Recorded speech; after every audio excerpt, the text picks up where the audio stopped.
ये एटीट्यूड कहाँ से आया चीमा साहब? मुझे लगता है कि पाकिस्तानी ऑडियंस जो हमारे भाई बहन देख रहे हैं, वो भी थोड़ा सा समझे ना कि ये एटीट्यूड बना कैसे। क्या ये ओवरनाइट हो गया कि मोदी जी ने इनॉग्रेशन ले लिया, मोदी जी ने बोला आप मुझे कोई फर्क नहीं पड़ता, जाओ?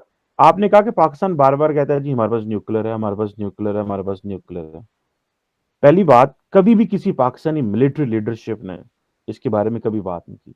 You want find any open state जिसमें पाकिस्तान की जो मिलिट्री लीडरशिप है या आईएसपी आ रहा है वो न्यूक्लियर की बात कर रहा हो। बल्कि वो तो न्यूक्लियर के लफ्ज भी मुंह से नहीं निकालते। एक है इंडिया का पॉलिटिकल माइंडसेट, एक है जो कि prime minister Modi and his team and all that, एक है इंडिया का मिलिट्री माइंडसेट। आप क्या समझते हैं मिलिट्री माइंडसेट भी क्या समझता है कि पाकिस्तान जो है वो ब्लफ मार रहा है, या क्या आप समझते हैं कि this is just a political mindset? Cheema साहब, सवाल जबरदस्त है। मैं आपको एक समझाने की कोशिश करता हूँ। चीमा साहब, जैसे आपने बोला ना कि आपके प्राइम मिनिस्टर ने एक बार बोल दिया था कि वो शब रात के लिए नहीं रखे हैं, ऑल दैट ना। पर आपने बोला कि आपकी मिलिट्री की तरफ से कभी ऐसे हल्के बयान नहीं दिए गए, है ना? प्रॉब्लम यही है, because India is a democracy. India ये सोचता है कि अगर प्राइम मिनिस्टर ने बोल दिया, किसी सिटिंग मिनिस्टर ने बोल दिया, तो बहुत बड़ी बात है।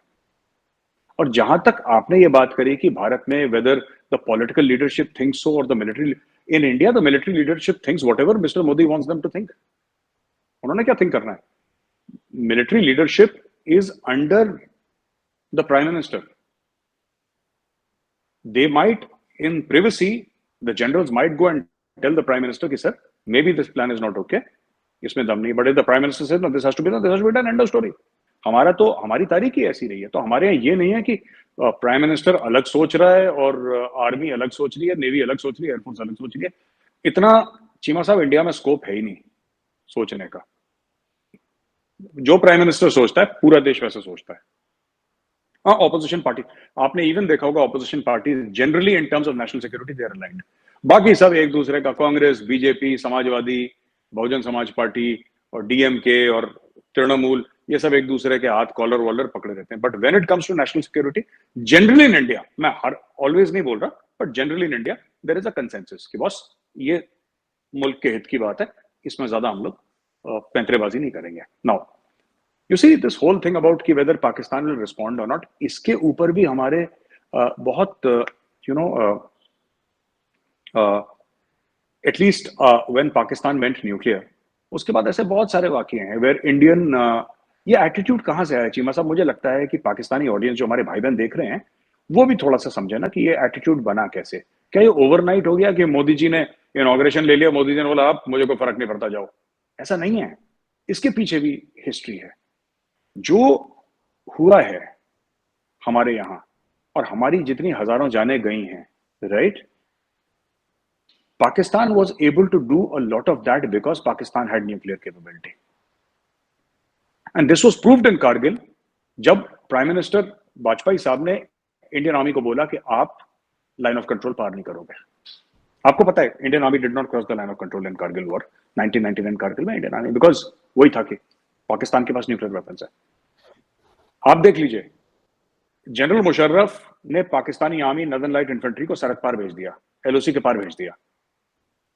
उन्होंने तो ये नहीं सोचा कि इंडिया के पास भी न्यूक्लियर वेपन्स है, इंडिया रिएक्ट कर सकता है।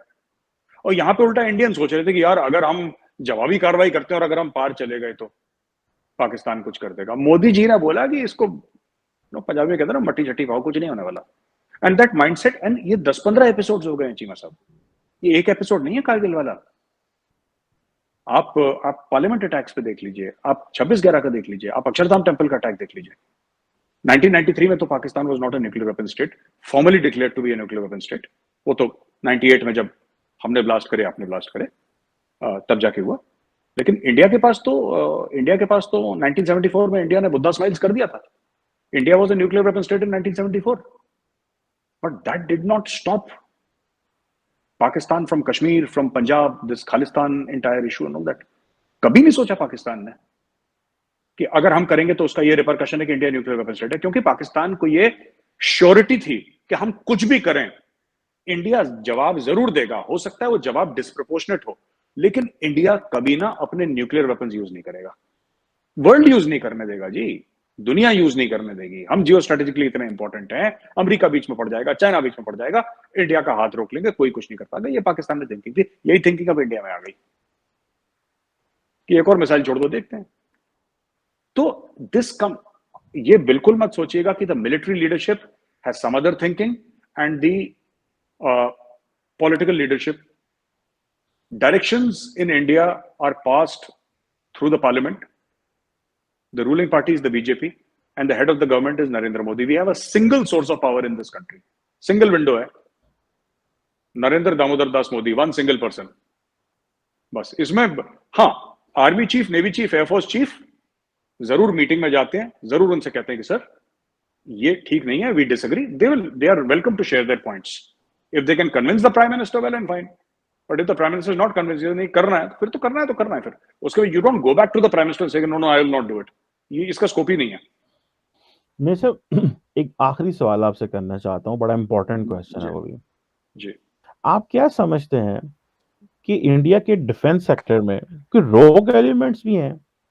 क्योंकि लेट्स से इस सारी डिस्कशन के अंदर कि रोग एलिमेंट्स का आंसर भी आता है, जैसे पाकिस्तान में अक्सर ये बात होती थी। फॉर इंस्टेंस ये पिछले 20 साल जब वॉर एंड टेरर हुई तो अमेरिकन ने स्पेकुलेट करना, देखो इनके पास न्यूक्लियर वेपन्स हैं, डर्टी बॉम्ब्स हैं, हो सकते हैं कोई बीच में जो है ना सिंपथाइजर्स कुछ भी कर सकते हैं, लेकिन पाकिस्तान में कभी इंसिडेंट हुआ नहीं है, ना कभी इंटरनेशनल एटॉमिक एनर्जी एजेंसी ने इसको रिपोर्ट किया, कभी भी ऐसी कोई चीज नहीं हुई, इतना strong strict command and control structure आया। आप क्या समझते हैं इंडिया की जो डिफेंस सेक्टर है या ये जो ब्रह्मोस जहां पे ये सारी की सारी जो फोर्स नहीं सारी कि कोई रूलमेंट्स हो सकते? इसी एक दो दफा ऐसे हुआ है कि मार्केट में यूरेनियम भी आया था इंडियन मार्केट्स में, जो कि जाहिर बात है अचंभे की बात है, जिसपे इंटरनेशनल ऑडियंस के लोग भी अलर्ट हो गए थे। तो व्हाट डू यू थिंक? एक मेरा मौकफ तो ये है कि दिस इज समथिंग जो कि विच वाज डन प्लान, वो प्लान्ड है, लेकिन कुछ लोगों ने कहा कि रोग एलिमेंट्स की प्रेजेंस भी है। आप क्या समझते हैं इस थ्योरी में कितनी जान है? कोई जो है वो सरफिरा बीच में उठा तो उसने कह रहा है रात को जॉयस्टिक में या करूं, तो आप समझते हैं कुछ सिचुएशन भी हो सकती है? नहीं चीमा साहब, रोग एलिमेंट्स का तो मैंने आज तक सुना नहीं है and I don't believe there are rogue elements because आज तक इस ब्रह्मोस के पहले आपने कभी सुना नहीं होगा कि ऐसा कुछ हो गया। जहां तक यूरेनियम की बात है, uranium smuggling is not uncommon. Uranium smuggling जो है वो अनकॉमन नहीं है। अगर आप इंटरनेट पे जाके देखेंगे, आप देखेंगे रशिया में हो चुकी है, फॉर्मर रशियन स्टेट्स में हो चुकी है, तो ये यहाँ पे दुनिया में यूरेनियम घूमता रहता है कुछ ना कुछ, कुछ ना कुछ। तो इंडिया में आ गया, इसका मतलब ये नहीं कि इंडिया का यूरेनियम अच्छा। यहाँ पे क्या होता है कि there are even in Pakistan as in India, आप जो कॉन्फिडेंस है ना आपके अंदर की नहीं, पाकिस्तान का जो बड़ा कंट्रोल्ड है मामला न्यूक्लियर का, वो क्यों है? Because there are multiple layers. किसी एक बंदे के हाथ में नहीं है कि वो बोले कि जी बम मार दो, आज मेरा मूड खराब है, चलो एक पाकिस्तान पर छोड़ देते हैं, राइट? ऐसा नहीं है। There are multiple layers and it's all controlled by computers and there are passwords and 3-4 तो इसकी पूरी कमांड अथॉरिटी है। इट्स अनलाइक कि मेरे पास गाड़ी की चाबी है जी, मैंने अपने गाड़ी की चाबी घुमाई और मैंने बोला कि जी let's go. Unlike this there will be various keys, various codes and then it will take off. तो मुझे नहीं लगता ऐसा रोग एलिमेंट का कोई मामला है। और मैं तो डे वन से कह रहा हूँ कि सर इट इज, मैं आपकी शो में मैंने बोला, दोबारा कह रहा हूँ, this has been done, it's not a mistake, it's not a BrahMos कैसे छूट सकता है सर? क्या बात कर रहे हो आप एक बात बताओ, आपकी गाड़ी सामने खड़ी है चीमा साहब, सड़क पे आपकी गाड़ी अपने आप चल जाएगी वो? कि किस तरीके से आपने हैंड ब्रेक लगा रखा है, स्टीयरिंग लॉक है, सब कुछ है, अपने आप किस तरीके से चल जाएगी गाड़ी? जब गाड़ी जिसमें कोई इंटेलिजेंस नहीं होता, it is just converting mechanical energy into electrical energy और केमिकल एनर्जी इनटू मैकेनिकल, या जो भी वो कन्वर्ट कर रही है गाड़ी अपनी, और वो गाड़ी चल रही जो कि डम है इन मोस्ट केसेस। आजकल तो एडवांस गाड़ियां भी आ गई काफी, बट वो नहीं अपने आप चलती। आप यार ब्रह्मोस अपने आप चल गया, how is that possible? I don't by this, अपने आप चल गया ये।